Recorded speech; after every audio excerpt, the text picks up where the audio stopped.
Hey guys, welcome Hi. back to Let's Be Honest podcast. Hello. This is your host Kinley. Today I have the cutest queer couple here with me. Yes, they're so cute. They are known for living in a bus, traveling around the United States, sharing their life online with us, spreading love and positivity. I'm excited to talk to you guys. And Kade, you have new hair? I do. I had a manic episode and it had to go. Is that yesterday? Period. Yeah, I think it was literally like 2 days ago, maybe. Yeah. The good. thought entered my mind, and within 24 hours, it was gone.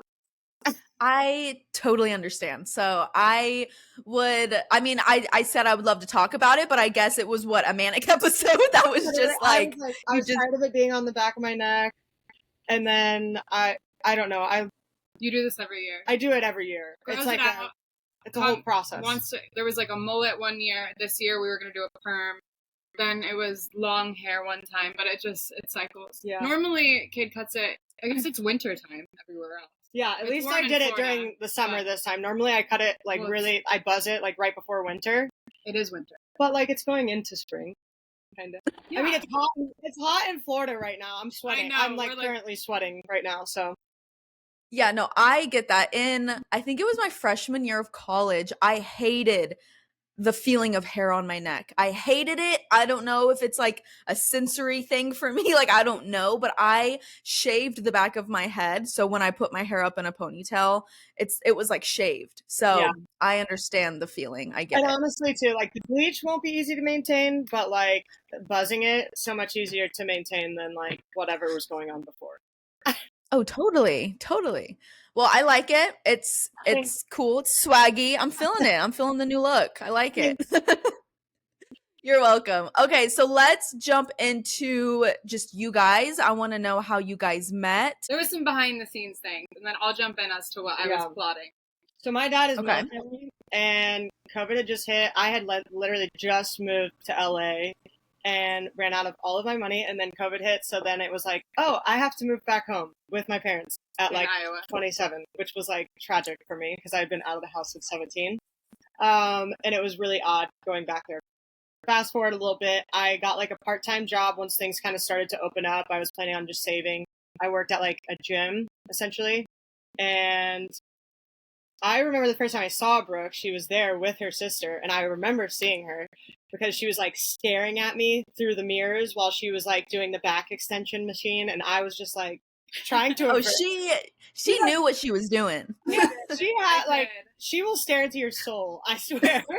But I like walked. I just like went back downstairs to the locker rooms, and then all of a sudden like she was down in the locker rooms, and I'm such an awkward person. I have zero game, no riz, and so I was just like, I'm out of here.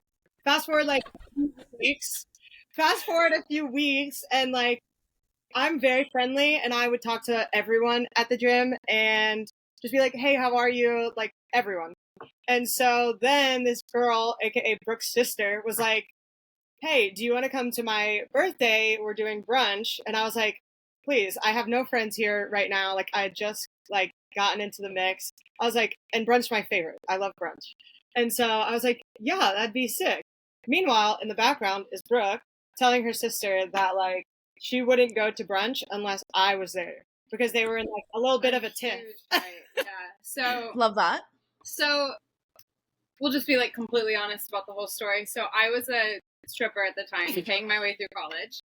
And my Period. sister at our family Christmas decided to stand up on a chair and tell my entire family because she had too many Love bottles. that. So I was like, I'm so mad at you, Haley. I'm not talking to you. She's like, Brooke, it's my birthday. Like, please. I was like, okay, this could actually work out. I was like, you know that really, really hot girl at the gym? I said, I'm going to need you to get her to come. And sure enough, Yeah. Kade walks through the door and I'm there. And we actually got told at that brunch that we made a really cute couple. Oh and my Kade, God. Kade was just like, thanks. And I was We like, had just met, and I like this person was just trying to be nice, and like I don't know, I just panicked, and I was like, thanks. And Brooke like looked at me, she's like, I just met you. But you it know, was cute though. 5 it was years so later, cute. here we are. Aw, well, I love that. So originally you guys met at a gym. Yeah. Originally, we locked eyes, but we didn't like have a conversation or like Yeah. meet. until brunch. Period. Well, I would have been upset at my sister as well if she did that. Yeah. So I understand. It was so bad. Yeah, like I would be so upset too. So I understand. Grandma was there and everything. Like, it was You're like, yeah, let's like not talk about it. Did your Sorry, what'd you say? I just thought it's funny. We can chat. Okay. Did your family like did no one know? Like no one or My mom knew, but it was just kind of like swept under the rug as if it was, I don't know, a joke or something that my sister was trying to pull. They played it off. I think everyone just kind of was like, we're just never going to talk about this again. Gotcha. Yeah, pretty much. It didn't really add any detriment to my relationship with my family, but I was so mad at my sister. I was like, that's so dirty, dude. Yeah, I get that. I would have been upset too. It's like, hello, what? Like the worst time to do it also, like when all the family is here. But no shame in the game, honestly. No, it led me to Kade. I probably wouldn't have pulled that ultimatum if we weren't fighting. So, you know what? Looking back, it's fine. There you go. Period. Everything works out for a reason. So when did you guys actually start like dating? Honestly, it was pretty quick. Well, it was for use in our community. It was on a leap year. It was actually February 29th of 2020. So about a month after we met. We like officially started. Brooke rolled over and Brooke like rolled over in bed and was like, I'm tired of telling all my friends that you're just some girl I'm talking to. Like, do you want to date? And I was like, I was planning to do like this really cute thing because we were going to Chicago. I was gonna like ask her all cute at the Bean or whatever, and then it was, you know. Yeah. It's so funny. I am the exact same way as Brooke. I am like a very forward person. I'm like, when I want something, I'm gonna tell you, and that happens with me and my partner so many times. I'm like, are you gonna ask me to be your Valentine? And she's like, I was planning on asking you. And I'm like, okay, well, you need to ask me like now. Like I'm getting impatient, you know? It's like, so I understand. I love that you're straightforward because I mean, you gotta get shit done. You know what I mean? Honestly, it works out really well because like I'm a chronic overthinker. So like her being so direct is probably one of the main reasons our relationship is where it is. Yeah. Totally. No, totally. Yeah. Okay, so whenever you guys, so I'm assuming your family knew that you guys were gay. So let's start with like whoever. Brooke, let's start with you. When did you come out to your family? I didn't. Yeah, neither of us did really. We didn't really, we just, I guess, I don't know. I just didn't. I just like, I didn't really date really a lot of people before Kade. But just because I wasn't really a big relationship person before Kade, so I met this cutie bean. Yeah, I don't know. I guess I just didn't. And then when I brought Kade home, which was my first like really serious like partner, since I was in like high school, I dated someone for like a couple of years, but I was like 16. So fast forward to like my early 20s. Yeah, and they just didn't oppose it at all. Yeah. Just kind of like, okay. And I think Kade's is kind of similar. Yeah, I was in college at the time, and being that my dad was military, like they actually drove down for one of my games. I played soccer, and after the game, I was like, "Hey, this is Sam," and that was kind of that. It was I didn't have like a whole conversation in my brain. It was like my siblings didn't have to like come out and be like, I'm straight, this is my boyfriend or this is my girlfriend. So for me, it was just like, I don't feel like I need to, I didn't feel like I wanted to make it like a big thing. It's just like, it needs to be normalized of just like. Yeah. Also, we were very privileged, I think, with having very comfortable relationships with our parents, not being scared to do that. Right? Like, my aunt was gay. So like my family was very, like my aunt had already done the work of having to like have those conversations like way before. Mm-hmm. So I think like Brooke said, we were obviously like very lucky to have parents that were very understanding and like liberal and not scary. Yeah, no, I get that. No, I'm the same way. My family, well, I'm the same way as in I had like supportive people. You know what I mean? Like it wasn't like this weird thing. It wasn't like this bad experience. Like it's funny because my mom grew up very conservative Christian, and so but whenever we grew up, like us growing up, she never like put her beliefs onto us, you know, me and my sister. And so we lived in California, so it was very like we were around a bunch of gay people like often. And so growing up, I just thought it was like the norm, you know, but it was interesting because I was kind of nervous to come out because I didn't know how my parents would respond. My dad is kind of the type to be like, I literally don't care. Like, cool, do you? Like, I don't care. And my mom's the one that I was kind of nervous about, but luckily it took her a little bit, you know, because when you were grown up to believe that like it's a sin and like being gay is like this bad thing, like it takes a second for people to rewire their brain. And my mom is like the biggest supporter. Like she's been to Dallas Pride with me. Like I've taken her. Yeah, like she will fight people online for me. Like she's the best. Yeah, we love her. We love her. Yeah. And what else was my point? I was going to, oh yeah, but I hear you whenever you guys say you didn't want to, like there really wasn't a reason to come out. I get that. Like it should already be normalized. Unfortunately, like we're not there yet where like it's normalized. But I love that you guys didn't feel the need to come out. Like honestly, like I love that for you guys. And I think too, like I can't speak for Brooke, but for me, like I think my family knew that I was gay before I even knew I was gay. Like I think my mom told me later on that like her and my gay aunt would be like, yeah, Kay's definitely gay. She just doesn't know it yet. Like pretty much. Yeah. Yeah, they knew it before you. Usually, you know, that happens. It's okay. Oh, go ahead. Sorry. No, it's okay. What were you gonna say? You're totally good. I was just gonna say like my tits didn't really like pop off until I was like senior in high school, and so when I was younger, I would put on my dad's like smiley face Joe boxers, and I would hold a pillow over my head and be like, "Mom, look, I look like a boy." And like, I mean, it's been like it's always been there, but there's been signs. Yeah. So did y'all, I know you said like you had like good support. People like didn't really press you on it, but like was there anybody in your family or friends like when you guys did start dating that like were kind of weird about it and you guys had to like put up some boundaries with them or no? Probably. There's a couple outliers. I wouldn't consider it like people that were close to us or like actually know us and speak to us on like a daily like limit. Yeah. But like we had definitely had some outliers. The outlier didn't come out until we were getting married. Like very just kind, supportive until the wedding invite was sent out. And my aunt sent me a letter, a letter, but it was typed. It was a lot thought gone behind it. Yeah.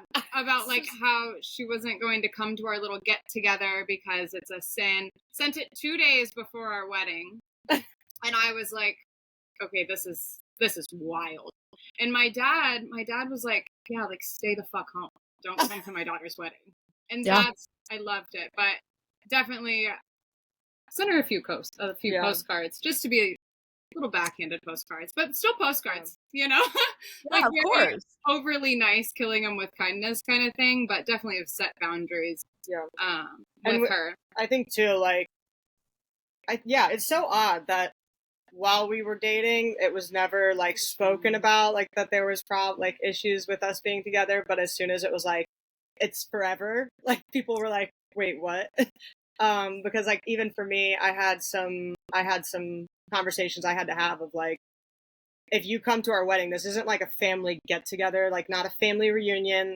If you're coming, that means like you fully support Brooke and I, and you are wishing us like a successful future as a couple. Like it's not like it's nothing more than that. This isn't a party. Like and it's like you're not coming if you're not going to fully support us. I feel the same way. Like obviously me and my partner, we've only been together for like 6 months. But you know, the lesbians, we move quickly. Yeah, So of look course at it. we're like, when are we gonna get engaged? Like, of course we're talking about it all. Like, of course, Yeah. especially with everything that's going on in this world. Like, I'm scared. I'm like, maybe we should just go get our marriage license. Like, courthouse. Literally. But honestly, I Yeah. feel like even though we move fast, I feel like us as women, we cut through the bullshit like quick. We're like, let's get to the point here. Is this gonna work or not? Like, no, we don't need to yeah. play the games. Yeah. No, I totally agree with that because I feel like, and this might, like, this isn't always true. It's just my belief. I just feel like men, it is so hard to just like, I don't know. Maybe it's because I have like a lesbian brain, but like, I don't know. I just feel like it's hard to get to a certain point with them. Like you said, women, we get to the point. We like cut through all the bullshit. But I feel like with men, it's like it's all bullshit with them, and it's like when are we gonna get past this bullshit? Do you get what I'm saying? Yeah. The emotional Yeah. intelligence, or like Yeah. being able to like speak about feelings. There are some men that I love that like we've had as friends, and it's just like there's hope for those straight people out there, because there are men that can talk about their feelings. Yeah. But yeah, I Yeah. think that it's hard to find. It is. It's very rare. So I feel I bad. feel, I feel sorry for you, straight people out there. Good luck. Good luck. No, but my point was, yeah, we're thinking about getting, like, obviously getting married in the future, and she has a lot of people on her side that are just fully supportive, which is amazing. And so do I. But I also have family that, you know, they grew up in Alabama, like they grew up in the South, and like they are like super, super, super conservative. Not trying to be disrespectful, but like MAGA Christians, you know? Like it's just, it's not like, because I can respect and love a Christian if they are open minded, you know? But I have people on my end that are not. And so my point is, sorry, I yap a lot. We talk about like how are we going to tell them that they aren't invited to our wedding? Like it's kind of scary to think about, but I'm the type where I'm like, I'm just going to tell them. Like if you are not going to come and support me, like don't even come. And I feel like I wouldn't even give them an invitation because I feel like they would show up, but it would make me feel weird because it's like I know you're still feeling a certain way. You know what I mean? Yeah. So I don't know. It stresses me out to think about that, but then I'm also like, that it's not my problem. You know what I mean? Like it's on them. I think, and that's exactly the point though. Like if you flip that to where it's not on you. Like for me, when I had those conversations, it was like, if you decide to come, in my eyes, that's you supporting our relationship. And that puts the ball in their court. And if they show up, then like they show up, and that's like them saying like, yeah, they support you. But I made it very clear that like, as you're saying, if you don't believe that Brooke and I should be together, then like don't come. Yeah. Period. Yeah, like just no don't shame. show up. Literally. Yeah. Exactly. And like the I vibe would be, I want you to be there, but at the same time, if you don't support, then see you later. yeah. Like I and it sucks because I've had to like cut a lot of these people off. So I'm pretty sure they know that they won't ever be like really in my life. But anyways, I can talk about this forever. And let's not, because I will yap for a long time about this. Okay, so y'all talked about y'all's wedding, right? Would you guys okay, but I know you guys also eloped. So can you tell us like the whole story? Yeah. So we eloped because we wedding planned for about 3 days. And it came down to the fact of we wanted our actual ceremony to be like 20 people. And then everyone was like, no, you can't do that. And we're like, all right, then no one gets to come. Yeah. Literally no one. Or no parents, like, nothing. And so if you invite this person, then this person has to go. And we're like, then it was like table settings and all that. We were like, we don't want to do any of that. We're not doing that. So we decided to elope on the Oregon coast. We like picked 10 places we each did. And we showed each other, we narrowed it down, settled on Oregon coast with the natural bridges. Yeah. And it was absolutely stunning. And then my parents own a wedding venue. So we actually turned our wedding, like our reception, into a camping festival. So everyone like brought tents and camped out.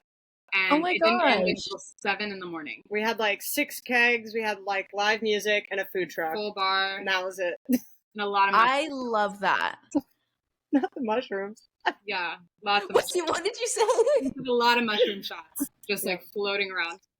I love that for y'all. I've seen those little micro weddings where people have like the tiny weddings, and I would love that because I don't know, I feel like I don't want to spend so much money on a wedding. Like I want to be able to save my money to like for my honeymoon. You know what I mean? Yeah, I mean, like, it was just the 2 of us. My best friend, Christina, had just moved to Bend, like, maybe a couple years prior. And so she drove out to the coast and, like, filmed it for us. So it was like, someone that was really close to the both of us. And then, literally, our officiant was our friend John. And his dog was signed our marriage license. You can have a dog sign your marriage license in Oregon. And I thought that was so funny. That's amazing. What the heck? I didn't know that. It was honestly kind of like an out of body experience for me, at least. It felt like unreal because I had never been in a natural environment that was like that pretty. And then like Brooke in her wedding dress, and like I was just like I was crying. I was like a little ball of tears because I am a sensitive little Sally. I love that. I love how it was like not traditional at all. That's literally how I want my wedding. I want my dress to be black. Like I know that sounds crazy, but I want it to be black. I love it. Yeah. I love it because it's just like I feel like the wedding industry has just gotten so expensive, and it's like taken so much from what the day is actually about. And like for us, it was just like, dang, we were getting ready to take off in the bus. We didn't want to spend all that money. We didn't want our parents to spend all that money. Like nobody ever remembers the centerpieces. I don't remember a centerpiece at any wedding I've ever been to. I couldn't tell you. It's a flower of some kind, maybe. But like, I'm crying at the first dance. I'm crying at the vows. I want a beer to celebrate, and then like that's some good food, and I'm good. Yeah, no, I'm right there with you. And you know, kudos to the people that have the money and like the ability to have big weddings, but like yeah, it just couldn't be me, you know? It just couldn't be me. Even at our reception, like if that was our wedding day, I saw Brooke maybe like 3 times because we were both just getting like dragged every direction. It's family that we hadn't seen in forever, and like we wanted to celebrate with everyone, but like if that was our actual wedding day, I would have been so upset because I literally saw Brooke 3 times, and then everyone kept putting drinks in our hand, and we were like hammered by the end of the night. So like nothing's happening there. 7 a.m. So it was just for our actual like elopement, it was nice because we weren't hammered. We actually got to like go home and spend some like intimate time together and not have to be like totally blacked out like most people are on their wedding day. Yep. So, exactly. No, I get it. I'm right there with you. I get it. We were happy with how everything worked out. Oh yeah, I saw y'all's elopement, I think that's the word, photos in Oregon, and they looked beautiful. They looked so pretty. It just looked amazing. Why did y'all choose Oregon? So it was just that list. We had made a list before, like we were kind of collecting places that we wanted to go to in the bus. And so when we got down to where we wanted to go, we literally just went through that list of like all the places that we had saved, and then kind of decided together that that was the prettiest place that we had seen. Yeah. Okay. Because we hadn't been to any of these places, but we're like, this looks like another world over here. Yeah. So let's just do that. There was, it looked pretty. That's it. Yeah. Okay. It looked pretty. Okay. I got you. No, yeah. I mean, that's a good reason. I mean, period.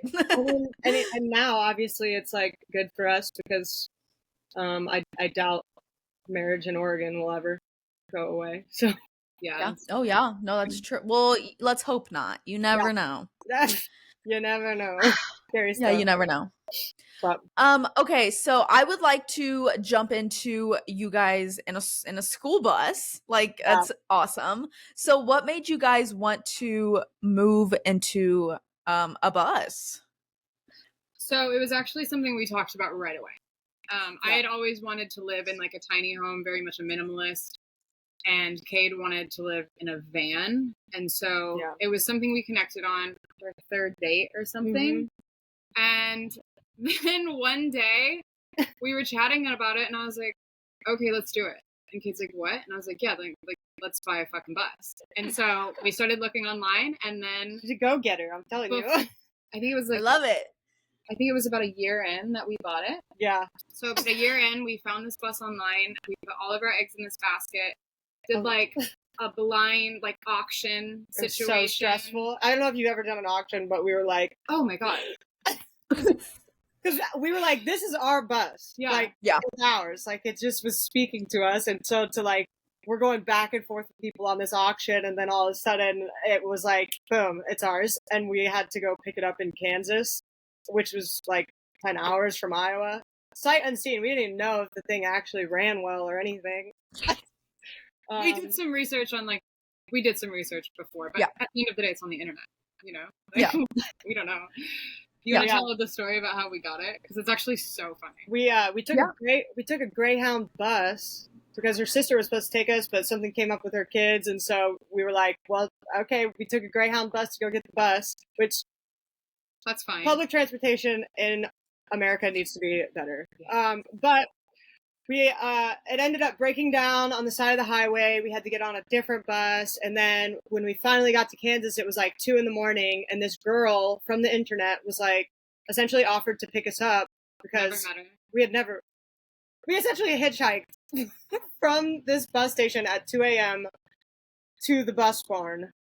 When we get to the bus barn the next morning, Dawn wasn't there. No one was at the bus barn, and we had just traveled like 10 hours to get it. And this girl had like a tattoo appointment. We were like, listen, you've already done so much for us. Like, just leave us here. She's like, well, I don't want to leave you here. Like, we're in the middle of nowhere, like Kansas. 2 days in the middle of nowhere, Kansas. Just at least let me take you up to that gas station. It's in Medicine Lodge, Kansas, in this place called Red Dirt Jack's. She drops us off, and we're like, see you later.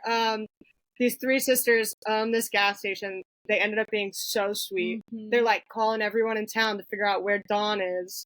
They get us in like the town paper for like 2 lesbians coming to their small town to pick up buy a bus to live in, and they thought it was the craziest thing. And we drove it 15 hours back home. Yeah. And then we just had this bus, and I guess we just had to start working on it. We had no idea, like, we didn't know anything. Yeah. We didn't know barely how to like run a drill gun. Thankfully my dad was a contractor, but my dad made it very, very clear to us early on that he was not going to do this bus for us. So the way it would kind of work is, first off, we had a lot of help from family and friends. And so when we were doing demo, we actually like bought a keg and we told everyone to come over and start ripping shit out of this bus. And so that was great. That was fun. And then once we actually got to like the woodworking part, it took us like 3 hours to build our first frame. Like, and it just one kept square. falling apart. One square. Yeah. Like, we didn't know what we were doing. And so finally my dad's just sitting in the corner. He goes, all right, girls, come on. He's like, you want me to show you how to do this? We were like, please. But he showed us once, and then we did the rest on our own. Yeah. But he watches us fail, like, for like 2 hours. Well, of course, he has to. Frame, and then was like, all right. But once we got the basics of it, like, it was just so empowering. Because I think once you learn one thing, like, you just feel as though you can learn anything. And that's I think you can take that anywhere in life, though. Like, I will say, I don't think we would have got the bus, and I don't think the bus would be finished if it wasn't for Brooke, because Brooke is just like, okay, let's do it. And I'm like, I have to think through every possibility of things that could go wrong, or like think through every single aspect of it. And sometimes that kind of like hinders the things. bus would not look this pretty without Kate, though. There's no way. I was picking out like pillows and throw blankets and colors and everything, like, before we even had like anything in it. You were like, this is where I want this is the design I want our bed to look like. This is the pillows I want. And Brooke's just like, we have to figure this out. I need this like fake plant in here. Yeah. You're like, that's gonna go on the table. Yes. We did learn, though, and we'll take this with us when we're building our house, because we want to do an A-frame in a few years from now too, but we cannot work on projects together, but we can work on projects next to one another. We do things very differently. Very differently. I'm just going to do it, and if I mess up, I'll do it again. And Kate's like, we're not failing. Like, I'm doing it right the first time. Yeah. And so we work next to each other really, really well. Yeah. But not together. We learned a lot about each other during the build. I think, like, when you put yourself in I don't know. I wouldn't say it's stressful situation. Oh, it's stressful as hell. Are you killing Yeah. me? It's so stressful. But we really learned like how we both handle stress or like failure and things like that. So Yeah. Totally.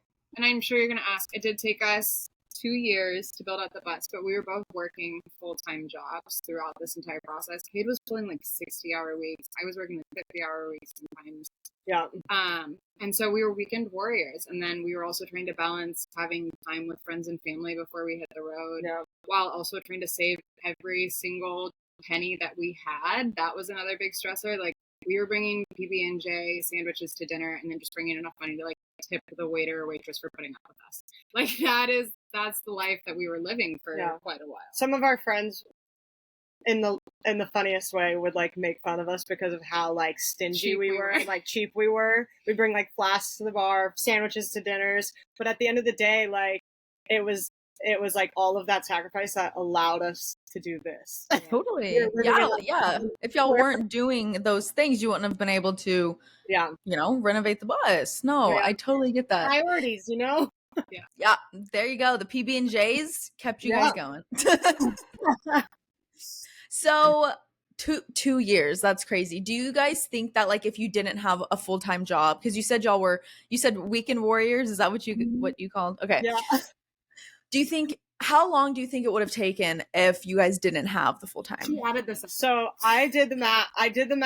If I'm being completely honest, is because we were debating with each other on like if we were to count the amount of just like days that we worked on it, like how much would that be? Yeah. And so both of us went through our camera rolls and we like sifted all the way back and literally marked down each day on our camera rolls that we worked on it. And I think it came out to like, this is if we were working day and night straight through like every day, it would probably be like 2 months, 3 months, somewhere in between there. Yeah. And so like if we were to just like sit down and just like push through it for like 2 or 3 months and that's all we did, then yeah, we could have finished it a lot sooner. But it wasn't like it was in our backyard either. We were living downtown and it was being stored at the farm. So even when we did, like we would have to drive out to the farm, work on it for a couple hours and then go back downtown. And then we'd wake up and go to work early as shit the next morning. It was like a lot of tears, a lot of stress, a lot of tired. But yeah. Totally. No, that's crazy, but crazy in a good way. I'm not saying that like in a bad way. Like that's crazy that you guys took the trip to Kansas on a Greyhound bus and it broke down and then you had to get on another one and then you hitchhiked and then you're at a gas station and it's just, that's crazy. It's honestly like it was meant to be. Like the process of getting there was insane, but you guys got it. You know what I mean? It was really stressful at the time, but like looking back on it and like this is a lot of things that happened for Brooke and I. The shittiest things that like aren't working out and we're just like, why the fuck is this happening? Ends up being the best stories and the best memories. So I think at this point we kind of like welcome it and we laugh at it a little bit easier in the moment because it's just like this is just so Brooke and Kate. This is just so us. Like this is how this is supposed to be. Oh, I love that. So you guys obviously do content, like you are online, like content creators, is that how you guys make money on the road or do y'all have other jobs? Like how do y'all make the income? Brooke recently pushed me to take on social media full time. Very supportive partner. Love that.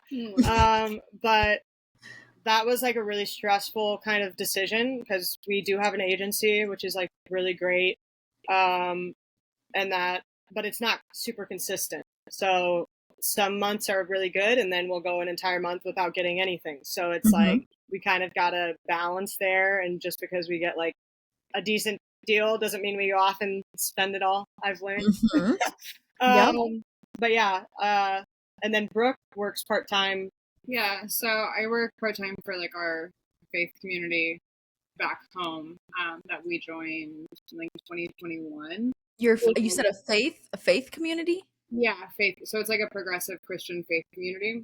And largely what my job is like marketing and communications. And then I'm also the person who's sending like our outreach funds. So for example, and volunteers too. So for example, we largely support like, we largely support this foundation. It helps people get like gender affirming care. We help queer kids stay in their apartment if they're getting kicked out. And that's like our LGBTQ side. Right now, we're largely getting involved with like IMMJ in Des Moines, which is lawyers who are helping immigrants and refugees fight all the BS that is going on right now. Black Lives Matter proclaiming, which means that we are committed to fighting against racial injustice, specifically like with police. Yeah, it's like what church should be. Yes, pretty much. Yeah. I was just about to say that. We're out there and we're like, okay, this is BS, and also you can't be using Christianity to control and overpower people and make them feel lesser, because that is just like the opposite of what Christianity should be. So kind of changing the narrative and the rhetoric around that.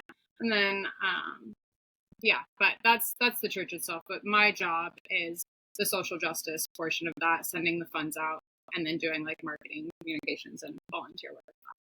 That's awesome. That is so good. And sorry if you've already said this, but how did you get into this? Like how did you find this job? Like what made you want to get into this? When we left, we didn't have jobs. Yeah. This was crazy. And everyone kept saying like how easy it is because of COVID to get remote work and this, that, or the other. And we were like applying 3 months before, and I had like management, like I was managing an operations department for the gym by the time I left. Brooke was like a director at the nonprofit she was working for the YMCA. And we both were like actively applying for remote work and nothing. So, and then also with that, we got smacked in the face because my company originally was actually like potentially creating a full-time position for me. I wanted to be like Kate's sugar mama. I was like, you don't need to work. Like I'll work because I love working. Like I love it. I have to have a job. And so it was all going really well. They were leading me on, and then the CEO like quit 2 days before we were about to leave, and they told me they can no longer have me in the job. Like I was like crushed. puking. I was crushed. I was so excited. But it all worked out because like 2 weeks after we left, Downtown Disciples, which is the church that we were going to, that I currently work for, they just did a posting like, hey, we're looking for someone part-time remote to do this. And I was like, okay, wait, part-time would actually be super cool because then I can actually enjoy what we're doing. Like, we don't need a lot of money. We live in a bus, like it's really just like gas and food. That's it. We don't have like big overhead on rent. We don't have another car payment, like all of that. So it just worked out so well. I think it was meant to be that way. Yeah.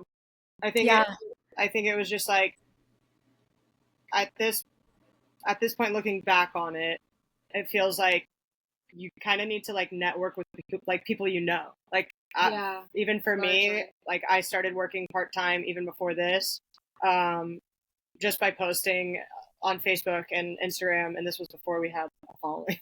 And so it was just like reaching out to friends and family of like, hey, do you know of anyone that's hiring for like remote work? And then I had a couple people reach out and I applied, and then thankfully, like just because of the reference of the people that we knew, we were able to find stuff, which we feel very lucky for. And it's the worst answer to give people too, because no one wants to hear that.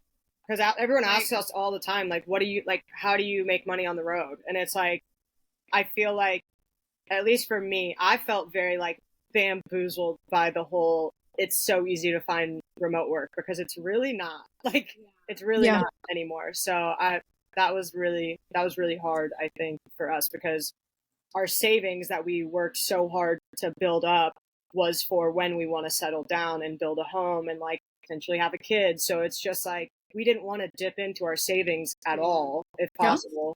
So that was a bit stressful at first, because we both took off with no money coming in and money only going out. Oh my god! And for me, that's like my biggest nightmare. It's like hyperventilating. I was such a budgeter. I'm like, oh god! Like every swipe, I was like, do we really need this beer? It's like, we're still living life. And I'm like, okay, you're right. Yeah. But no, it's so true though. The whole like finding jobs, like even people that have like college degrees, it is hard to find jobs. Like I have a college degree. I am a teacher. I don't know if I've mentioned that, but What'd you say? Yeah, you did mention Okay. it. Yes, so I am a teacher and it's a very specific degree, so it's kind of hard to like find other jobs outside of teaching. And I of course don't want to teach forever, and of course the plan is like hopefully this podcast will continue to grow and I'll continue to like because I'm passionate, yeah. I'm Yeah. passionate about this. So that's the plan. Of course it's hard to do that. But that's You're the doing plan, it. but You got to start somewhere, and you're doing it. It's kind of popping off. I'm so I proud of know. you. Thank No one told you. We're proud of you. Oh my god, you're gonna make me cry. No, I'm just kidding. Well, thank you. No, I am proud of myself. It's just I'm not where I want to be, which is fine. I just need to just. But anyways, my whole point is I get it. Even having a degree, it's hard to find an online job. It's Yeah. hard to find any job. It's so it's just stupid, honestly. Stupid. Stupid. All sold a lie. Wait, no, seriously, like it's education, like the education system, like just don't even get me started. Yeah. We'll go on a long tangent if we dive into that. Yeah, no, I could talk about that forever. It's stupid. Okay, so you guys obviously are in a bus, like obviously, and the space is very minimal. Yeah. So when you guys have disagreements, how would y'all like give each other like your space? Like how would y'all communicate? Like, like I just feel like being in a small space and having a disagreement that could be real awkward. Like I get it because I'm in the studio, so like I understand. I gotta be honest, we don't. Maybe when I get real frustrated when I drive, but then Brooke just goes to the back and sits in the bed until I'm like calmed in the driver's seat. But honestly, I think that we can give each other space without like physical space. So if we're in an argument, we'll typically try to work through it right away. And then if we're just stumbling and not getting anywhere, that's when we could just exist in this like 10 feet of aisle and not talk to each other. And that's space. And like that is space. That's our space. Like, especially for me, and it's most of the time it's me because I take time to process my thoughts. Which and is important.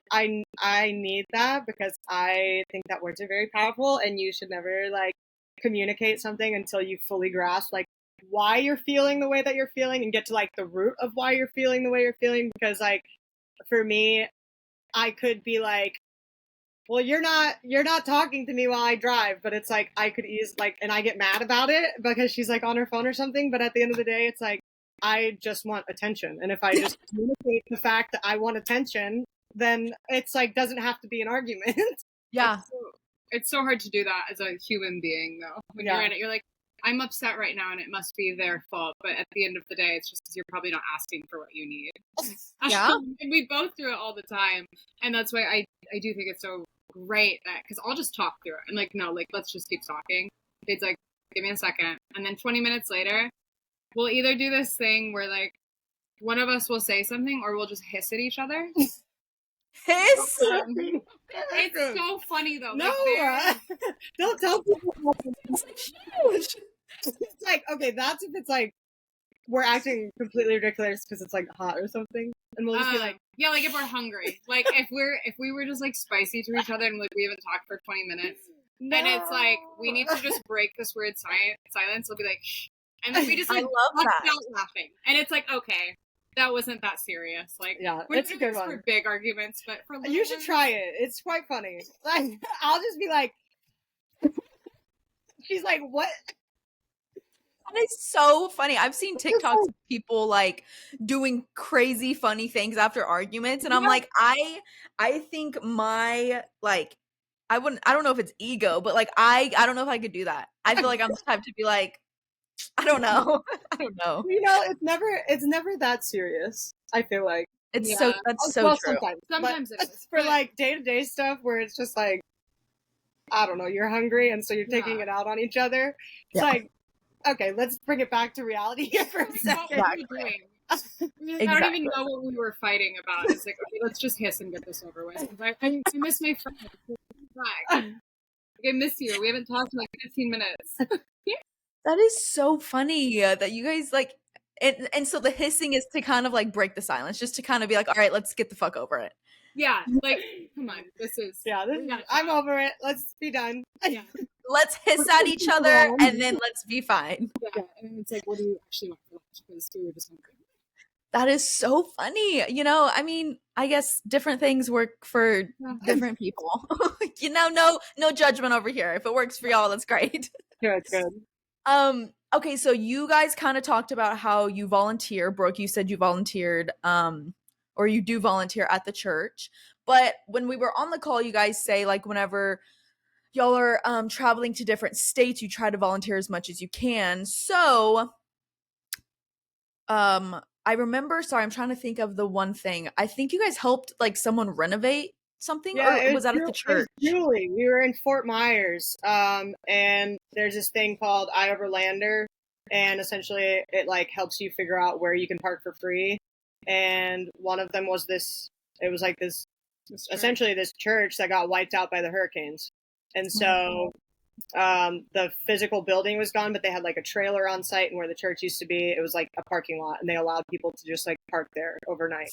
And so we got there on Saturday, and we're like, well, let's check out the service or whatever. And so we like went in the morning, and it's actually really great. And then afterwards, we went up to some lady that was working there. We're like, hey, do you guys have any like volunteer opportunities? And they linked us up with Julie.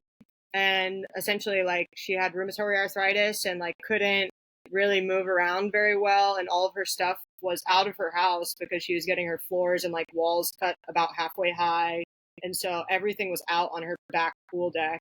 And all she wanted was for us to like clear off some space to put her kitchen table back inside, So because she hadn't eaten at a table in months.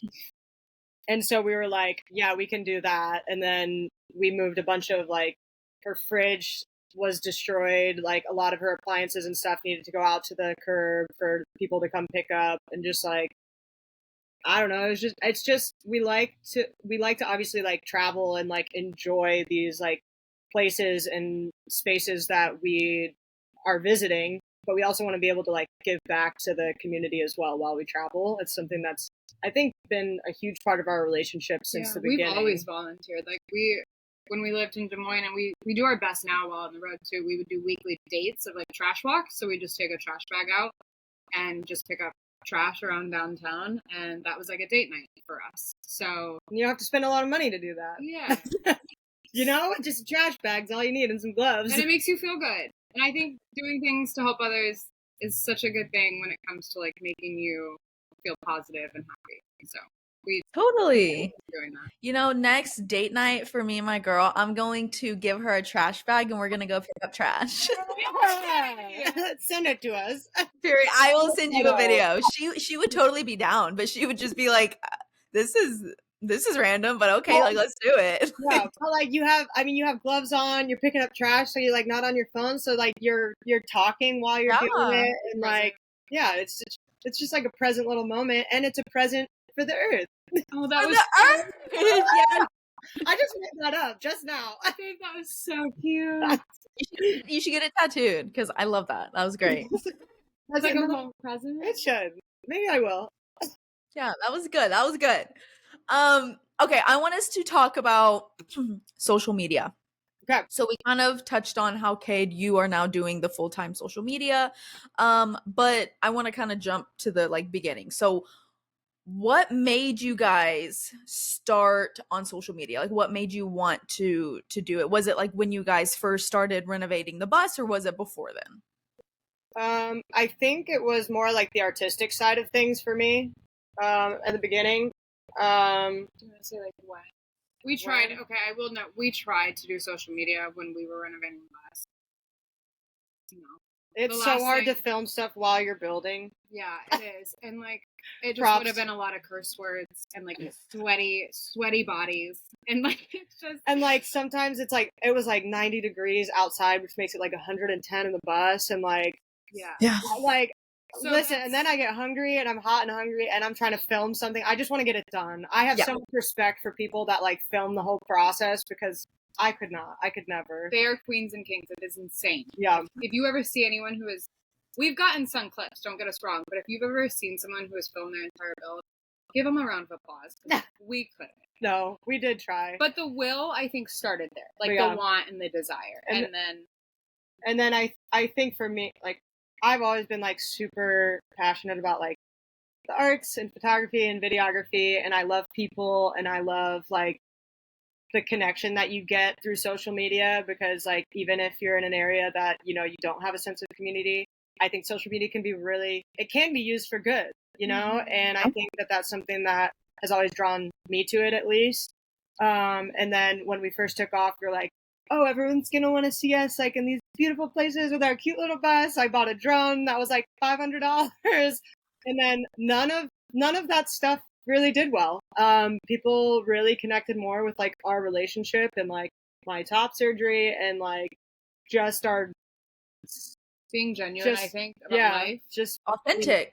Just being us, which is like honestly like a lot better for us. It's like so much easier to like come up with ideas and like content, because it's just us, because it's not like, oh, we need to think about what we can do. Like a lot of it is just us doing something. Of like, even today we went grocery shopping, first of the month, we're ready to like restock, and we're standing in the grocery store, and Brooke normally like goes through the aisles and I wait at the end because I get anxious when it's busy in there.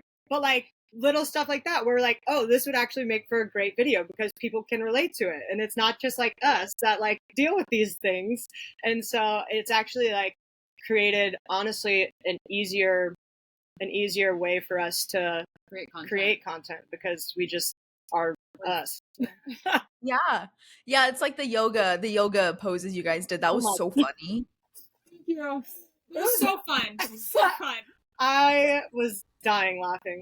That was a good one. It was so funny. I think it was the first one where it was like someone's like laying down, you're like on top of, I don't know, it was like a crazy one. And Kate, I think you were like, we did it, or you were like so excited, and I was like, it's just so funny. Yeah, and it's just like, I love that, maybe someone sees that and they do that with their partner or their friend, and they have a good laugh too. Like, we all need some joy in the world right now, especially. Totally. Like, so if we can like spread a little bit of that and a little bit of like,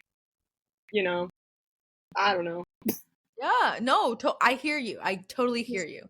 So speaking of content, like how do you guys choose what kind of themes and like topics to like put out there? Like, do y'all sit down and talk about it, or is it just like something where it's like, oh, I had this idea, Yeah, we definitely like bounce things off each other, and like we'll just throw them out throughout the day, and then we have like a note that we just like put them into, because they'll slip away real quick. Yeah. So it's like, we're like, okay, we'll put it in the note, and like we'll just kind of like go back and forth on like what we think, like film wise, like what will be the most grabbing to get that point across, or like things like that, where it's just, I don't know, sometimes we don't have any ideas. And then we like default to like taking like cute photos, because that's, I love, if I could, I would just do photography, because sometimes it's like, I don't know, I like taking photos more. Yeah, I still like taking like videos and stuff, but I feel like photos are, I don't know, they're just kind of like, they're just kind of like timeless. And we always have the running joke about the drone, and how Kate was so excited for these videos to go viral of like us in the sand dunes, and it's just, hey, please, if you people just want to hear us yap. If you ever see our photos, give them so much love, because that's this one's passion. And we love the videos too; they're so fun to film. Yeah, that's where you really see Kate's little brain. That's so funny. Do you guys still have the drone, or did you sell it? Yeah, we still have it. I mean, like right now we're on the penis of the Americas, and it's parking lots right now, so it's not really aesthetic in my opinion. No. Once we get back over to the West Coast, you'll see some more drone footage. Oh yeah. Okay. We'll pull it out. Okay. Cool. $600. Yeah. Yeah. I mean, you dropped $500 on the drone. You might as well like use it a little bit. Yeah. Even if it's just for the story. Like, come on. Yeah. Exactly. So how do y'all plan like where you're traveling to? Like right now you're in Florida, right? Yeah, we are. So I think last year we based a lot of our travels around like events. We're trying to kind of pull away from that a little bit this year, just because when you have like somewhere that you have to be at a certain time within like this like nomadic lifestyle, it can create a little bit more stress, because it's like, you never know like where you're going to end up, or weather, or like what if we have to go this direction, but somewhere we want to go is that direction, and then gas in the bus is like, forget about it. So it's not like you take like a little detour with the bus, but then you kind of have to skip out on something you really want to do because you have to be over here for this event.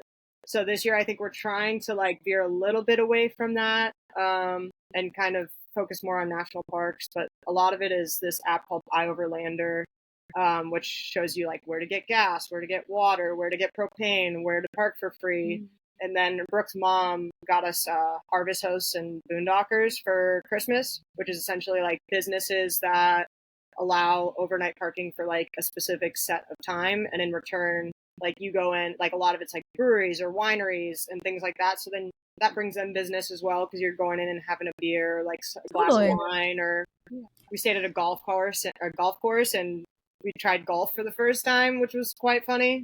But yeah, it was like field hockey for us. But yeah, it was more about driving the golf cart more than anything. Of course. I literally can't golf for shit. Like, I grew up playing soccer, and so I'm good with my feet. That's it. Like, I don't. It's just like so hard. Like, how do they hold that? I don't even know what it's called. What is it? Like, driver? The golf club? The golf club. I think that's what it's called. Yeah, it's like, how do they hold it? And then you have to keep your arms straight, and then like, in the bend, like, no, we're reaming that thing as close as we can to the hole. Like, that's it. I would be breaking the club, hitting it on the ground. Like, that's how bad it would be. But no, I feel like you guys do experience, and like, I feel like the whole point of what y'all are doing is to experience new things. So kudos to y'all for trying golf. Couldn't be me. Could not be me. Weird things while on the road for sure, but it's been fun. As far as like where we also follow the weather. Did you mention that? I don't think so. The weather determines where we're going to be. We don't have AC in this bus. We do. Yeah, I saw you guys were driving through Florida whenever the the Arctic blast. Wait, what'd you say? It was the Arctic blast. Yes, was like the Arctic blast. Northern Florida and like southern Georgia, and it was crazy. Thankfully, we weren't in the bus. We were in a rental car. We were going up for our friend Shay's birthday to Georgia, so it was just a quick trip. But of course, we get a Toyota Corolla, and it's the first time it snowed in Florida since 1989. So that was so fun. Yeah. But that was fine because we were in the rental car. But as far as weather in the bus, like, we need it to be between 60 and 70. That's it. Like, we can get to 80, but we need to be by water. We've been in the bus when it's 106 out. If it is 106 outside, it's like 115 in the bus. Like, it's so, because it's a metal. Do you guys not have AC? No. So, it's so hard out here. Nope. We have heat from a wood burning stove.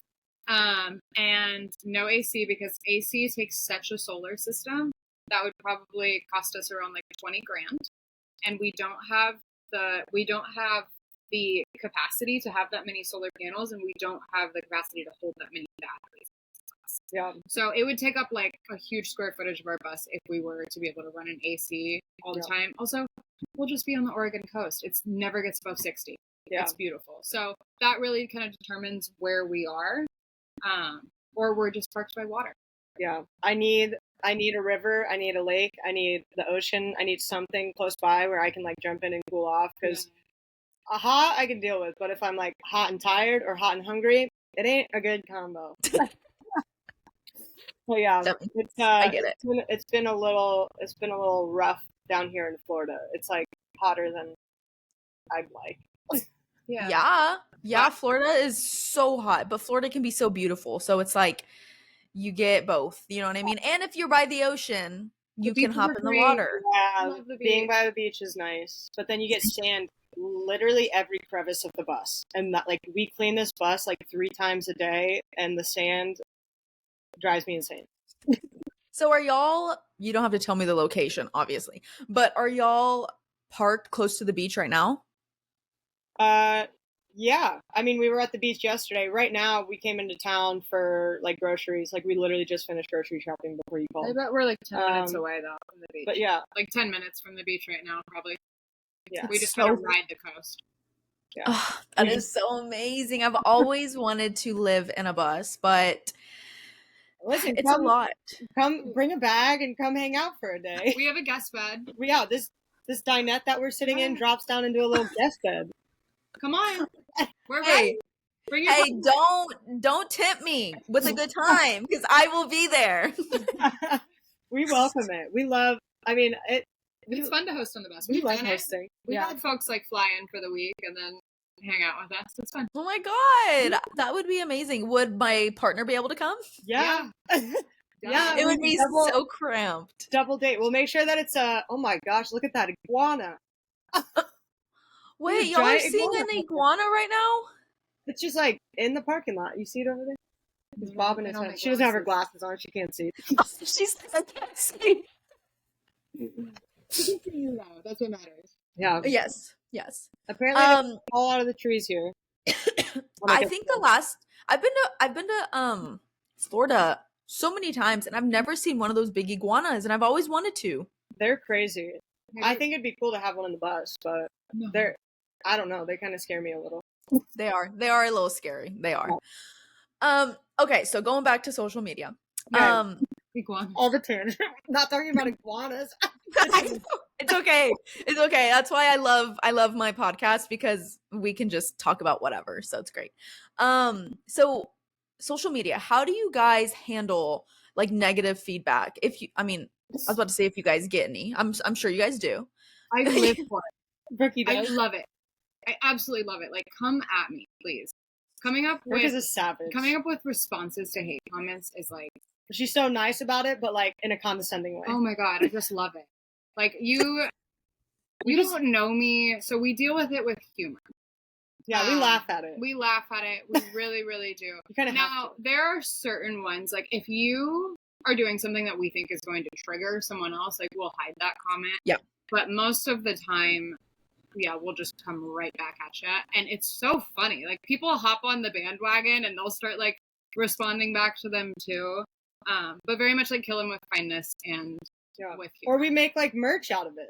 Oh yeah, the Beaver Bandit shirt? That came from a hate comment. That came from my hate comment. We made like, someone called us Beaver Bandits. And I was like, that's actually so funny. And so then we literally like thrifted 40 shirts and printed it on the thrifted shirts and sold them as merch. So like, wait, why is Beaver Bandit like a bad thing? Like what were they trying to do? I think like because our last name is Bandit, and so and then Beaver like Beaver as in like your yeah.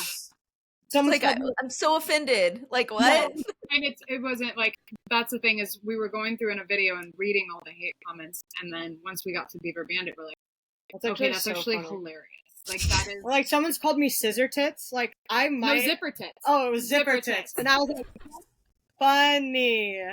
I was like, that is actually funny. It's just so weird how people take the time to go out of their way to say things like that. It's just like at the end of the day, you know, it's sometimes you kind of just like have to frame it in your mind as something else for me, like because like I am very sensitive. But if you frame it in your brain in a way that's like, you know, they kind of are obsessed with us. Yeah. You're taking the time out of your day to come on our page and comment on our content that's going to make us money. And it's kind of cute. Like we have a couple people that are like diehards and like will troll almost every single post that we make. They follow us to troll us. And I'm just like, oh my god, I'm honored. Rob. You ever see Rob Diamond Point? Love that him. man lives with us. Yeah. Love it. But yeah. No, I get it. I've had, because I'm a teacher and I've had parents find my podcast, and I'm a kindergarten teacher, so they don't like that. God forbid I'm a gay teacher in Texas and I teach the little ones. They think I'm like a weirdo. Okay. And I've had so many problems with them, and they have tried to like what is it called? Like rate my podcast horrible. So they've gotten like a bunch of parents together to try to rate it horrible. Of course, like my podcast is so amazing that like the rates now have gone up, like of course. But yeah, it's like that mindset where I'm like, y'all are obsessed with me. Like y'all will never forget about me. You know what I mean? Yeah, So, for sure. I I'm get sorry it. that you have to deal with that. That's some bullshit. Yeah, I know, it's crazy. It's crazy. But, That's like, why I just can't do it forever, you know? honestly, Like we were just talking about this the other day, though, and like you can't just like put that on you, because I feel like all teachers and nurses outside of their job are kind of wild. like they go out and they go hard. Like my mom's a teacher, and I've never seen people go out and like party as much as they do outside of it. Like, people can have, like, you're allowed to have your life as a teacher and like Still be a teacher, but still have your own damn life. exactly, and they can't differentiate that. Like they don't see that. They just think They that just like, you're talking to our kids about scissoring all day. I am teaching your kids what scissoring is, and they're gonna go home and do it with their Barbies. Like I don't know what to tell you. No, but it's like seriously, it's to that extent. It's crazy, but yeah, you do have to change the mindset, because I can also be a sensitive person at times, especially if it's like, you know, certain topics. But then there's some things where I'm like, because right away it was like, oh, like I hate that these parents are thinking that I'm like this way. But then it was like after a while, I'm like, I really don't give a fuck. Like I know me and like who I am. So, anyways, sorry for the rant, No, I but love it. I love it. I love it. We appreciate representation in the classroom too. I think that's so important. I know. Me too, girl. Thank you. I know. I know. Okay, so in what ways has being a part of the LGBTQIA plus community like influenced y'all's content? Obviously, that's who you guys are. I think really I don't know. I think really the only stuff is, I think it's like, that's pertinent to just LGBTQIA plus people is like my top surgery. I feel like that's pretty, like, I've tried to like make a few videos on that because it's what we get the most questions on. But otherwise, I feel like it's just us in a relationship, kind of similar to like the coming out situation. Like, it's not pertinently like, yeah, obviously we're queer, but it's also just like us living our life. I think also we had chatted about the fact that like a healthy representation rather than like toxic reality TV versions of relationships. I think that's very, very important, because I never had a queer relationship to look up to. I didn't even know any queer people really growing up. I grew up in Iowa. Okay, that's just how it is. Now you had queer people around you, but yeah, I don't think I'd ever seen like a successful lesbian relationship. Like, so we want to be growing up, and like I had my aunt, but like nothing really solid there, and like I just think that it's kind of intimidating and scary to like see that there isn't really a lot of representation for that. And like I think we specifically try and make sure that we're open and honest about like the things we struggle with too. Like, it's not all sunshines and rainbows, and it takes work to be in a relationship.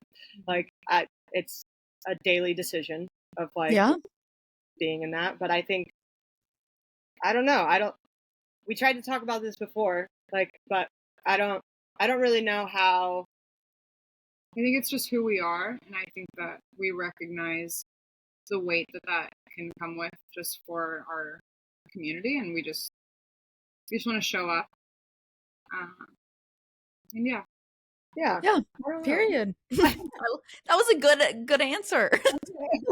Good answer. Good answer, guys. Yes, good job. Are there any like specific messages or causes that you aim to like promote through your content? Like, is there anything specific that you try to put out there to your followers? I think like giving back and being a good person. Like, if we can, and like just inspiring people too to like go after their dreams, and like, you know, a lot of people like don't know where to start with things. Like, it's hard. A lot of people ask us about like the bus, or like about top surgery, or about like coming out and being queer, or like whatever the case may be. And I think, you know, that sense of community is really important, and just putting out as much good into the world as you possibly can. I think there's so much that is like very overwhelmingly kind of not great, especially if you turn on the news right now. So I think just being able to come to our page and see that like it can be both. Like you can be angry, you can be sad, but you can also still be happy. And like I think I read it the other day, like joy is a resistance in itself. Like being happy is a resistance in itself, because they don't want us to be. And so like at the end of the day, like it can be hard, especially like some days like we don't really feel like making anything. Like if we're reading on the news or something and like we're both kind of upset or sad about something, we don't feel like filming or taking photos or anything like that. We have to like give ourselves the space to like feel some of that too. But I think overall I would like our social media to be a representation of like joy and the good, and like fighting back when we can, and like doing your part when it comes to like environmental stuff or things like that. I don't know. No, I like it. No, I hear you. From you? No, baby, that was lovely. Okay. That was so good. Y'all are cute. Oh. Okay, I would love to jump into Kade, your top surgery. Okay. Yes. So can you share what led you to decide to have top surgery? Yeah, so obviously I know we had talked about a little bit earlier about the whole like mom, I look like a boy. I've always really put myself on that like androgynous like balance between masculine and feminine. I think looking back at it, a lot of it too, like I would put on clothes and I would hate the way that I had some knockers. Like I feel like it's always the masked people that have like giant fucking tits, and I was just like they gotta go. And like Brooke, probably one of the most thoughtful gifts, and like this was not something I really ever talked about with anyone until like Brooke, and then we kind of just like one of the first gifts Brooke ever got me, and like probably one of the most like thoughtful things I've ever received, was she got me a binder. And I started to wear that like every day almost, which isn't good for you. Like that's not good for your body. And so then when I started wearing that so often, it was like, okay, well maybe we start talking about like potentially having top surgery. And I think just having it and having my body finally match the way I wanted to present myself. And at the time, I was still identifying like she, her pronouns. And there was like this kind of, it was like my own brain block with that was that I couldn't get top surgery if I didn't transition. And again, just had to like flip that mindset, because you think about it, like people get breast implants all the time. Like it's the same, like however I want to like present myself, like you can still identify with like she, her pronouns and have top surgery. That doesn't, but like for me, it was just like I didn't really ever see anyone that had done that. And then obviously like fast forward to now, and I for the longest time thought that I was kind of falling more into that like non-binary area, but like I love being a woman. I love when the guy in the grocery store, this like 6-year-old man, calls me sir. Like I love all of it. I like hearing every pronoun used for myself. And then I heard someone say that they use all pronouns, and like Brooke and I were across the room, and we both just like snapped our necks at each other, because it was just like this, holy shit, like that feels so right for me, in terms of just being able to be all of it and just exist as a little human being. No, yeah, I hear you. I like that. Yeah, that was gonna be my next question, was your pronouns. I have a friend actually. She identifies as non-binary, but she's totally okay with all of the pronouns, because like she said, she she loves her feminine side. She loves her, you know, she loves feeling like a woman, but then there's also times where she feels more masculine, and so she's okay with being called all of the pronouns. And yeah, so I get it. And I feel like it's, you hear more people wanting to wanting to stick with specific pronouns like she, her, or he, him, or they, them, and it's like you can't have all of them. That's what, but it's like yes you can, like you totally can, like why not, you know what I mean? And I think too, something that like I think about a lot is that like just me as a person, I want whoever I'm talking to experience me as whatever they need. Like, you know what I mean? Like I don't know how to like articulate it, I guess, which I should at this point. But like if you see me as a boy, then like fine. If you see me as a girl, fine. Like I could care less. Yeah. I just feel like I just want to be a soul that is living on this earth in this body and presenting it in the way that I want. Period. I mean, yeah, I get that. I feel hottest like this, and everyone deserves to feel hot and sexy. Period. That's a fact. I love that. Yeah. So how would you say your surgery has impacted your life and like your self-perception? I know that's a deep question. Well, for starters, I love myself. I really, there was a lot of tears, like getting dressed or like, I don't know. I remember when you saw it for the first time when you stood in the mirror at our apartment. Yeah. And you just were like bawling. Yeah. Oh my I think just like confidence wise of just like stood up straighter instantly. Oh, my posture. Oh, the posture. Not right now. I'm like trying to like stick Brooke, but like I still am like trying to retrain because I used to like hunch my shoulders so that you couldn't see my chest as much. So now I'm like trying to like retrain myself to like sit up straight and like you know what I mean? It's just like little things day to day wise. And then I think I think most of it's just like my confidence as like for myself and like self-love. Yeah, period. So you would totally say that your self confidence has totally like skyrocketed since you got the top surgery. Absolutely. And I just like I feel more me. Like I don't know how else to explain that. Like I felt like such a detachment from my chest. And so when that was gone, I was like, this is who I am meant to be. This is like who, like Kade, this is who I am. And it felt good. Aww. Yay! Whenever you were going through this process, did you have people, obviously, I'm assuming Brooke, very accepting, and supportive, but did you have support like from like the outside, like your family, your friends? Did you have any pushback? Which, I mean, there should not be any because it's not their fucking body, but you know. That part. No, there wasn't really a lot of pushback anywhere.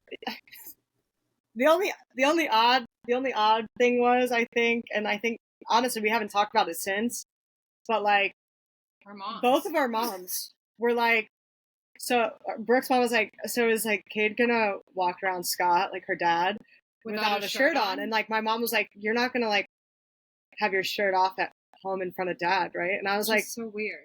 What kind of question is that? Yeah, it's an odd question. Yeah, so like, weird. My mom went with us to Michigan to help like take care of me for the surgery. Like it wasn't like it was just like there was like a little bit of clarification there. Like I don't know, that was weird. But other than that, we also haven't talked to them since. I don't know if they were maybe thinking it was going to be more of like a breast reduction or like I don't know. There ain't nothing here to look at. So maybe we have a conversation with them about what they thought. But yeah, we both got that from them, and that was kind of it. And we were just like, that's such an odd thing to say. And it's like I don't know. To me, it's like maybe they're just.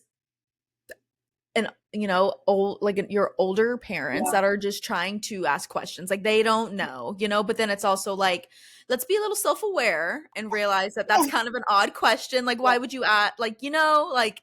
And I think too, this is gonna sound crazy, but it took us leaving in the bus for me to get as comfortable as I am with it now. It started out as like, because I was like kind of scared, like everyone thinks that I have like this confidence with it, but it took time for me to get to where I am right now, because I would start like in front of strangers, and I would like put a shirt on immediately, like when we are out in the middle of nowhere, and like maybe one or two other people would walk by, and like that was still kind of, I would still like kind of hide in the corner.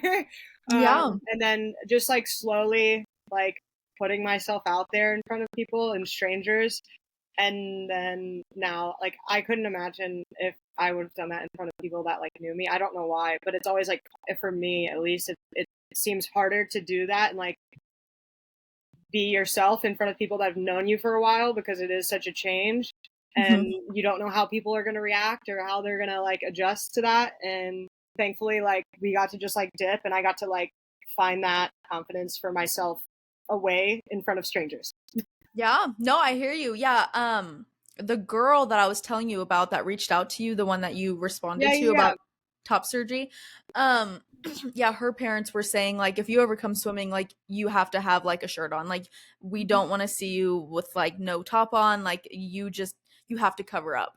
And it's kind of unfortunate, like I obviously don't have top surgery, so I don't know how that mentally affects people. I can only assume, but I just feel like that's just such a harsh thing to say. It's just like, and I know it's an adjustment to the people that have known you forever. Like I totally get that, but then again, as well, it's like there's questions that you just kind of don't say. You know what I mean? Like things that you just kind of avoid because it's like I don't know. So I get it. I get it. Okay, let's see. Would you say that there are any misconceptions about top surgery that like you heard before, and then like after the top surgery you were like, oh wait, like, you know what I'm saying? Yeah, I think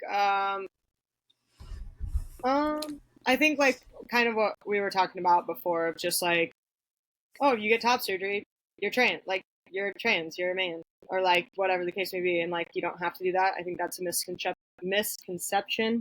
Yeah. And then anything about like the actual surgery, like pain wise, was it what you thought? Honestly, I knew obviously it was going to be like hard recovery wise, but that first week was terrible. Like, you can't shower. Yeah, I had to put on like I had to put on like a trash bag, and like Brooke was like literally scrubbing my hair for me. I like couldn't take it. I hadn't showered in like I think it was like a week and a half or something, and like that's crazy. Yeah, they don't tell you that. Yeah, and like I think too, I didn't realize that it was not like let me think real quick. So it's not like the hospital where you have like a surgery and then they like check your vitals and do all this stuff after. Like I was still coming off of anesthesia as they're like rolling me out of the building. Like when you do like any kind of, I don't know if it's any, but like any kind of cosmetic surgery, there's like no aftercare. They just like do it and you're on your way. And then I had to go back in for a checkup. I don't know if that's everywhere, but like for where I went, it was like, there you go. And then I had to go back after a week to like post-op appointment, essentially. It's not as confusing as you would think. Like it's very cut and dry. Like for a very emotional surgery, your emotion needs to be like the people you are surrounded by, because you're not going to probably get it from the doctor. Yeah. And that's just from all the folks that I have known who have gotten cosmetic, no matter what. That's just kind of how it is. Yeah. And I would say odd. I know. And it's big. It's like very emotional, but they're like, all right, next. But love the surgeon though. He was great. Yeah. I will say, like, if you can have like a friend, family member, or partner with you, if you're doing it, like it's almost, in my opinion, kind of necessary. Like I can't imagine like me having to take care of myself. So I actually had to sign paperwork that I was going to take care of you. Oh, I didn't know that. You did you think they were just gonna sit you in a car in the driver's seat? Who knows? Maybe they just plop me out on the curb. Yeah. I don't know nothing. So typically you have to have someone come in and like sign paperwork that you were at least gonna take care of them for the next whatever until they can do the words off. Yeah. So, yeah. Okay. Well, that I'm happy for you. I love that you are where you want to be, and it's a big step, you know, getting top surgery. So I love that for you. And Brooke, you're a real one. Of course, it's your duty to be there for her, but you know, I bet that was a lot. And seeing Kade in pain, I bet that was like, I don't know. You don't realize how much of your chest muscles you use on a day-to-day basis, but even just like I had to sleep like sitting up at like a 45-degree angle, and like it was just Do they go into the muscle, or is it just like the fat that's like on top? They scrape it all out. Yeah. Okay. Yeah. Yeah. Brooke asked the doctor if he could take a photo of my nipples on ice. Because I got the nipple grafts, and he just looked at her. He's like, "No, I don't think so." Brooke, I think me and you are gonna be like besties. She's like, I want to blow it up and put it on a wall one day. I was like, what is wrong with you? I respect it. I love making Kade like uncomfortable in public because I'm so bashful about like certain stuff, and Brooke just will like, she'll just like put me on the spot of things that she knows I'm gonna be like. It's so funny. No warning. She just like goes. She goes wherever she wants to go. Like the whole hissing thing, you know. She put that out there. Yeah. Honestly, but yeah, exactly. Authentic. That's why people love y'all. Okay, what advice would you give someone who is considering top surgery? Advice. I always advise people to start with a binder. Because a lot of people are like, how did you know you wanted top surgery? And I always tell people to just start with a binder and like. For the listeners who don't know what a binder is, can you explain what that is? Yeah, so a binder is essentially like a product that helps minimize your chest. It's a specific kind of material that it's like a sports bra, but it's like a specific kind of material that like pushes them down and like compresses really them. Yeah, you can show that to the viewers, honey. She just pulled up the photo, but they're essentially like little like compression tank tops, essentially. There you go. Period. Like, okay. I took my like D's down to like maybe like an A or a B. Yeah. Oh my goodness, I bet that's painful. Yeah, and so like it's real tight. It's like pushes against your rib cage and stuff like that. So that's where I was saying like it's not super healthy to wear all the time. But if you're starting to wear that like on a daily basis, then you kind of maybe know like, ooh, maybe this is something that we should take a little bit further and then start looking into that. A lot of people ask like where do you start? And for me, I know there's like multiple ways that you can go about it, whether that be through like insurance, which I chose not to go through insurance. I just wanted to like, I knew what I wanted, and I wanted to just like get it done. And so thankfully, like we were able to financially like pay that out of pocket, and I'm not afraid to like share with people that for what I did, it was $5,600. So that was a little bit stressful for us at the time because obviously we were building out the bus. We had like bills and things like that. And I honestly did not think that it was ever going to happen. And Brooke was like, no, we're going to make it happen. And so, yeah. So I essentially, what I did is after we had kind of looked at a surgeon, it was a few months later, and Kade was still feeling very like it was never going to happen. And so I was like, we're financially at a point in which we can't make this happen. And so I called the surgeon and I booked the appointment for that January. I think it was like November. And then January the 3rd. It was a Friday the 13th. She booked my surgery. I was like, I'm going to die in there. Okay. You get an infection. Yeah. And then I put like the deposit down for the surgery, and then I wrote her like a little card. Yeah, it was so sweet. Oh wait, Kade didn't know that you were doing that? No, and so I put the whatever $500,000 deposit down. 500,000? 500 or 1,000, I don't remember. Oh, I was like, what? No, honey. And then I just wrote a little card that said your deposit's been paid and your surgery is on the 13th. Yeah. But yeah, Oh, y'all are Um, freaking the cutest. I love y'all. But yeah, I That's think so sweet. prep wise, I think they tell you like not to smoke, which thankfully I didn't smoke and I didn't have a vape addiction like everyone else our age. Yep. And then what else? Other advice? Yeah, like I said, I think, you know, if you can't have someone there with you for at least the first week, do it. I will say, just as like another add-on, if I were to go back, I don't think I would have dealt with the nip as I like rub my nip. I don't think I would have dealt with the nipple grafts. I think I would have. It was like $500 for the nipple grafts. So Brooke likes to say that she paid for my nipples, so she owns them. So Because she wait, put what down that. exactly is that? So essentially, like they take your nipple off, and when they start like put it all like scrape everything out and put you back together, they put the nipple back on. So So- they Okay, make them smaller or whatever you want, or you can choose to. Or you can choose to not have a nipple at all.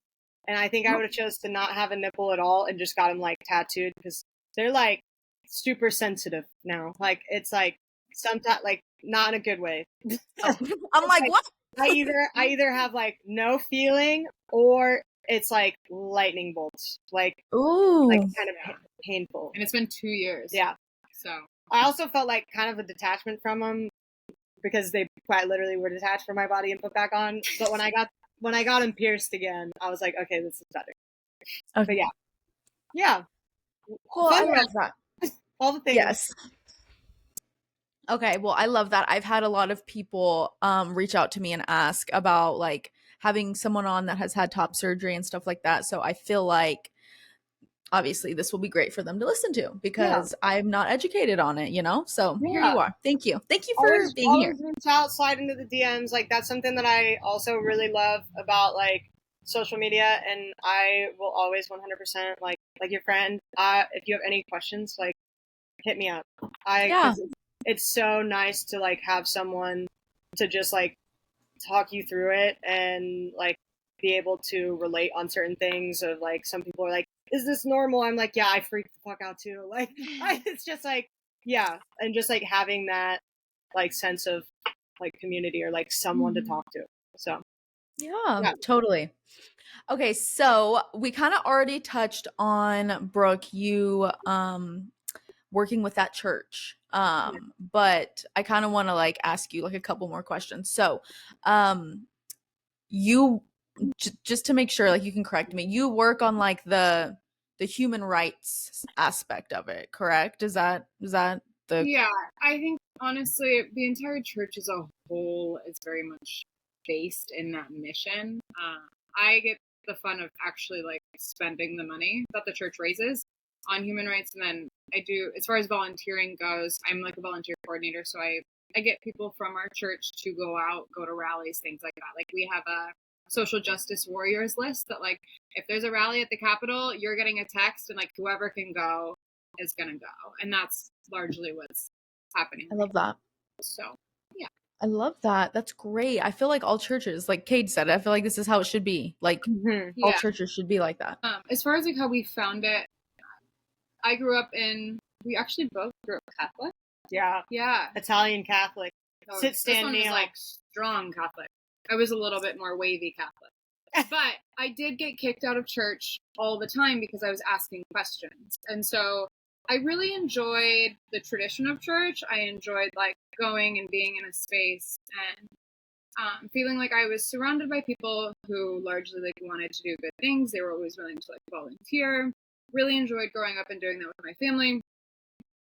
Kind of fell off of church because we didn't think that there was a church for us that would welcome us. Until we were walking in the skywalk in Des Moines one day and we saw a rainbow chalice and we're like, okay, that's gay as shit. Like, what is what is like, this? Yeah, I feel cold. Yeah, let's check it out. And then the first worship we ever went to, our pastor Debbie, which she is the funniest. She's woman. the best. She's so funny. She's like that bishop that just spoke at Trump. Period. Yes. She's like that. Yeah, she's the best. But so that first day was actually the story of like Mary getting pregnant and like being a virgin. And Debbie literally goes, she goes, was Mary a virgin?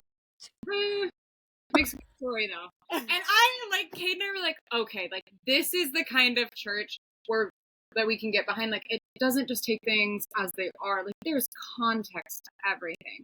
One of our favorite things we love to do is queer sex in the Bible. So there's like 8 things that folks generally will cherry pick out of the Bible, and they'll be like, look, God said that being gay is bad. So every year we go through as a community, we go to a bar and we disprove all of these based on like theological and historical context. And it is so empowering. And Debbie's like, look, I'm not trying to get you to get in arguments with people. That's not what I'm saying. But I want you guys to have the power to know that the words they're using against you, it's just not. It's not true. Valid. It's not true. Like these books were written thousands of years ago by men in power, right? Yes. Like let's all understand that. It doesn't mean that there's not good things there and not something good to rally around. And that's why we have created kind of a rainbow faith coalition. It's a bunch of affirming churches like ours in Des Moines. And these churches have gotten together and they've done like legislative trainings for the people that go to these churches so that when legislation comes out and they're like, hey, this is based on Christianity, a bunch of Christians can go in there and be like, actually, no. Like, I love that. Like, that's not the kind of Christianity that we're standing for. You are using it in a way of power. And it's like, if we allow Christianity to be completely taken over by these Christian nationalists, like they are going to exploit it. You almost have to have like an in man, if that makes sense. And that's what I love. Yeah. And also, if I'm like ever scared or I'm feeling hopeless, like it's really nice. You can call it the universe. Like we don't really know. God is not like this man in the sky to me. To me, God is like JVQ from Queer Eye, like this non-binary, beautiful essence, right? Like that's kind of how I see God. But, I respect it. And so you don't really know anything, but it's really nice for me to feel as though I have this comfort and this other like hand on my shoulder, like cheering me on. Now, maybe that's the hope that I receive from the community meeting every Sunday and everyone really like just believing in me and advocating for us.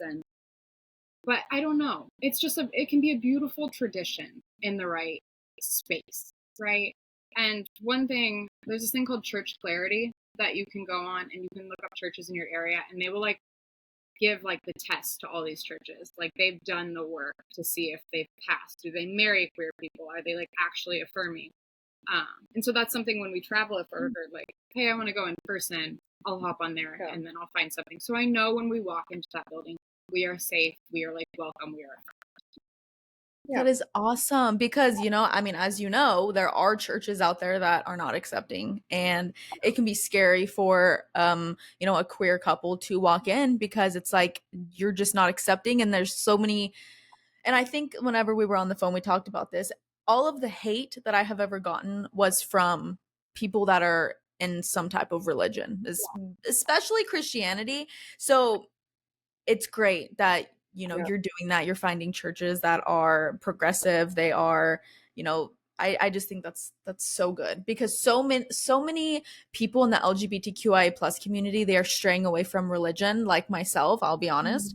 I believe that there is, a higher power. Kate, I think we talked about this. You were like, I believe there's a higher power. I just don't know what it is. Like, period. Me too. Like, I don't really know either. So yeah, I guess so then my question is, do you ever, like, I'm sure you're surrounded by people that are very accepting in the church and that's amazing, but do you ever kind of step back and you're like, I love that these people are like progressive, but like, do you ever have a hard time like believing in religion when like it can be such a hateful thing towards the community? Yeah. Yeah, absolutely. And there are a lot of words that would trigger me at first. So because we know so in our like faith community church, we never use like a male describing identity for God unless we're also using she and they to describe God in the same sentence. Like there's still a lot that is very, very triggering, and I feel like they recognize that. That's why they call it, like, Brooke is saying church right now, but our pastor likes to refer to it as a faith community because the word church, like, that makes me cringe a little bit still. Yeah. But like we don't. It can have bad connotation behind it. Yeah, but like I don't know, for me, it honestly like healed a lot of that like religious trauma. And it's something we've talked about, like kind of wanting to share with people, but like also want to be respectful and like trigger warning, like conscious of the fact that it is really triggering for some people. But in a sense, it's kind of helped me kind of take that power back of like people telling us that we're going to hell or that like being gay is a sin, and like now understanding that no, that's not actually true, and you're taking things out of this for you to like Control use against people and control like minority groups or like whatever the case may be. And so when there's 800 like pages on helping minority groups and literally standing up to power and standing up to the empire, as it was often called, and terrible kings and like people in religious positions who were doing really bad things, as they are right now, like we're just, history is important to know, right? And so it's repeating itself. Yeah. And so when you think about things of like Christianity being used against people, I'm not so mad at Christianity as I am the people in power who manipulated it to be that way. Yeah. And that is That's good. We are constantly, so at Pride Fest every year, we have this big bulletin that we put up, and it says, we repent on behalf of the church. Like, please, if the church has ever hurt you, come, like, just word vomit, like, get angry. Like, that is, you can be angry because the church as an organization has done the most messed up things to people of color, to people who are differently able, to queer people. Like, we're not ignoring them. You can't ignore that because then you won't learn. Yeah. Yep. And to be honest, Jesus would be hanging out with the gays. He would be in the gay club. He would be dancing, hanging out. I'm telling you. He would be. He was a hippie. He was in the streets. They would call him a woke human. They'd be like, he's a woke hippie. Like, they would. No, I am right there with you. I agree with that 100%. No, and I love the way that you said that. It's not so much you blame Christianity as a whole, it's you blame the people that have interpreted it in a hateful way and they're just running with it and they're just spewing hate. And so I hear you. And I've had this conversation with my mom so many times, and she says the exact same thing, because she considers herself a deconstructing Christian. I think that's how you say it. I love that. And so she's still in the process of like trying to learn everything. And she's like, I just don't know why Christians would, believe that it's like, it's a sin. But then she's like, but I used to believe it was, so like I can see their side of it. So anyways, my mom, she tells me the same thing. Like, it's not so much the religion. It's more of just like the hateful people. Like there is a church, and cause I'm in Texas. There was a church up in Dallas, and it went viral. It was this I always say it wrong. Pastor. I always say pasture, like a land. Like a grass. Either way. Yeah. It was a pastor, and he was like saying horrible things. He was like, I think, the gays, he called them like, he called us something. I don't know. He said they should all die. We should line them up and just like shoot him in the back of the head. Like it was horrible. And it was in Dallas. Like I'm in Austin. So that's like 2.5 hours, 3 hours away from me. And my family lives in like the Fort Worth area. So that's only like 30 minutes away from them. So I'm like, it's just so scary how close these hateful people are. And like, after he said that, everyone in the room was like, yeah, like they were like celebrating it. And I'm like, how is this still happening? Bro, it's like when people are like, God, guns, and country. Like, God and guns don't go together. Like, what? Where has God been like, grab a gun, grab your gun, and get out there and shoot? Like, what? Where are you reading this?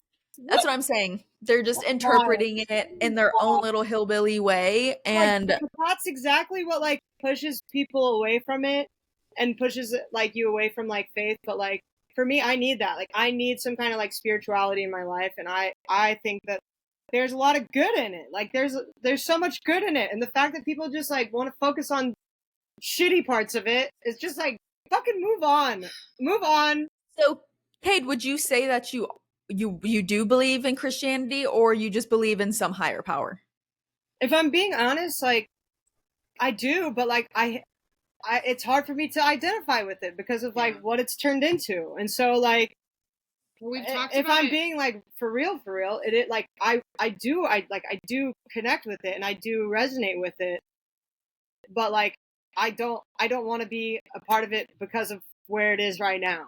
Talk about your comparative religion class. But yeah, so like I also like on the back end of that, like I choose to say like Christianity or God because like that's what I grew up with. That's what I'm like used to, and that's kind of just what that's what I do. But in college I took this comparative religion class and and this is the first time for me that I started to like question things about Christianity and like kind of form my own opinion on it. And we had to visit like a Jewish temple. We like went to like a Buddhist temple. We went to all these different religions and learned them in depth in this class. And I recommend everyone try and like read into all of them, because at the end of the day, you look at Buddhism and they have like demigods, and in Christianity they have saints. Like at the end of the day, they all kind of align in a similar fashion. But like just because we grew up in the US and it's called Christianity, or overseas it's called something else, it's like they all boil down to the same fucking thing. Like be kind to one another, help your neighbor, like give back, all of these things that if you just focus on like the core of that and like you're good person, you know, just like care about other people. And that's where it's just like for me, yeah, I like to call it God just because that's what I'm used to. But like similar to what you're saying of like the queer community being kind of pushed away from that and kind of like, oh, I got the ick on it right now. It's like I want to like take that back, but at the same time, I think for me personally, it's all the same. I think we talked about it on the phone prior to of like I think that organized religion is great in some ways, but in others it can be very bad. And I think that I don't know. I've always liked to have like some kind of spiritual like connection. I think it helps you learn more and like grow, and like we wouldn't have certain conversations and I wouldn't know Brooke as deeply as I do unless we've gone to this church and like had like these stories that are put in this book.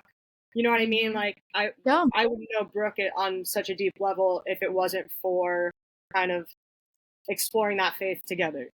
So I don't know. It's really complicated and really hard for me in my brain because I do connect and relate to a lot of the queer community in the sense of like church and religion can be very triggering. And for me, it kind of is. But I'm trying to take that back. And Downtown Disciples helped me heal a lot of that religious trauma. And I'm super grateful for that. And yeah, hopefully just continue like living in our little gay church world and kind of correcting all of the wrong that's been done with that. At the end of the episodes, I like to say a hot take. I'll just say like a random hot take. Do you guys have a hot take? We do. We each do. Okay. Did you guys see mine?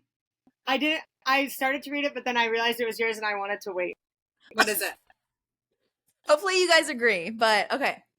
So my hot take is if you are a little pillow princess, okay, and you never want to like touch your partner or like please your partner ever, are you actually gay? That is my hot take. And it's like hot takes are supposed to be controversial, guys, okay? So like if you're listening, like I'm sorry if this offends you, but no, like I think about it and I'm like, no, seriously, like if someone is like a little pillow princess, and hey, no shame in the game. Like, girl, do your thing. If you just want to be the receiver, like go you know? But it's also like a touch me not though.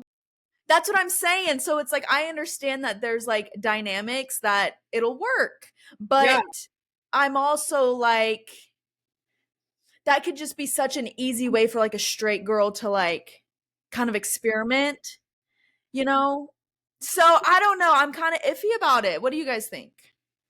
I think it could. I mean, it could be. It could potentially be. But I just can't relate. That's period, girl. Period. Like, you know what? Like, okay.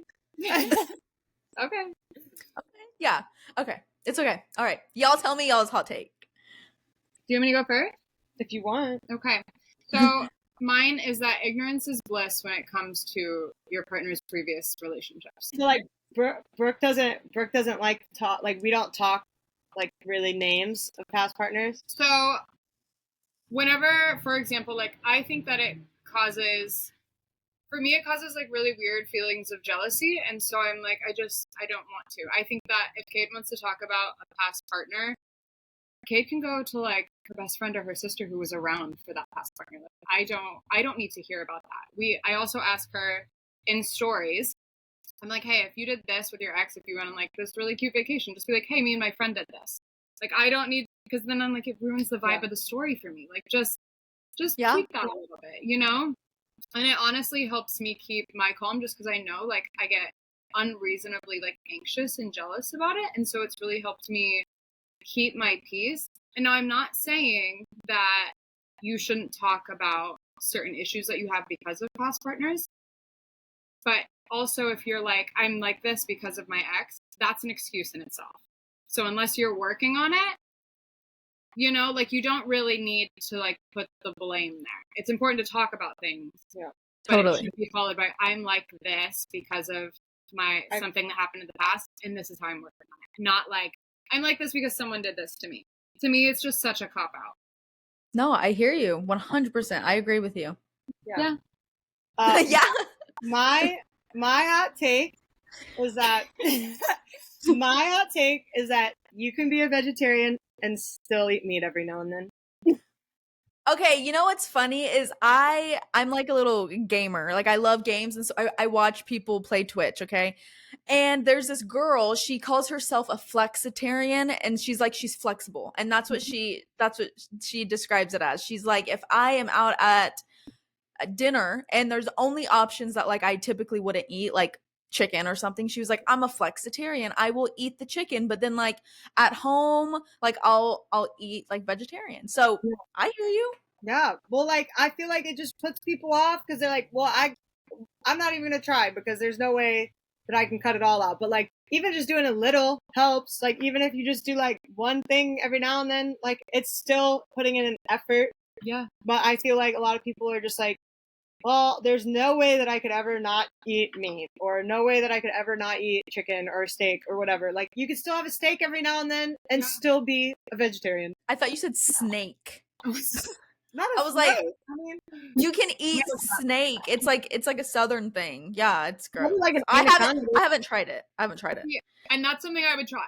Yeah, and like especially traveling in the bus, like if we're like going to fucking New Orleans, I'm gonna have a seafood boil. I'm going to. Like you can like there's certain experiences that you should have.